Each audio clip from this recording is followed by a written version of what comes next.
So here we have the Mini 3-door hatchback on a 68 plate. I'm going to start off by hopping inside the car and running through some controls first of all. Just briefly before we climb inside the car, I think it's well worth seeing the boot space. You can see we have reversing sensors and plenty of boot space along with that 60/40 split folding rear seat.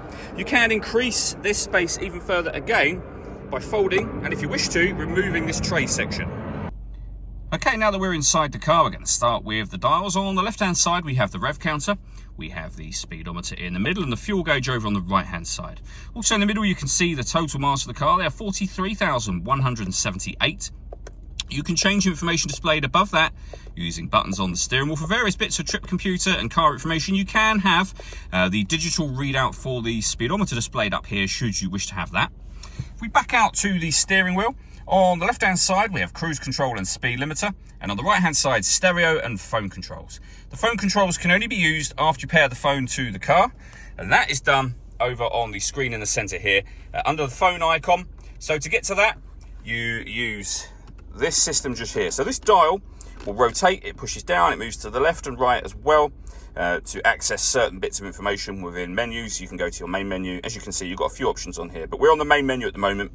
So using that wheel, you can go to telephone or communication, push that dial down. We're now in that menu. You go to manage mobile devices and follow the instructions on screen from there after entering that menu. When it comes to your audio options, we have DAB and FM radio, Bluetooth audio so you can stream your music wirelessly, and we have USB input as well. So plenty of ways to listen to your music in this car.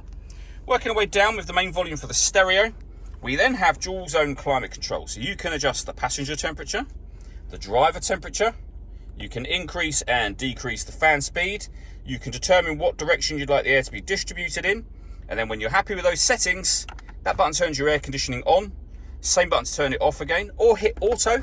The car will now maintain the temperature you've asked for, or temperatures, by taking full control of the fan speed and direction of the air, which you can hear and see it doing now. Press auto again, and you go back to whatever setting you had it on previously. We can recirculate the air that's in the car. That's a great way of heating it up or cooling it down quickly, depending on the temperatures you've set. And then below that, we can turn off the traction control, we can start and stop the engine, and we can turn off the stop and start. This car is designed to cut out when it's stationary in traffic to save you fuel. You can turn the system on and off from there. And then we have a 6-speed manual gearbox. All that leaves me to say is thank you for taking the time to watch this video. If you'd like to come and see this ULEZ compliant car for yourself and have a test drive, please feel free to call either of our MJA sites. We'd love to hear from you soon.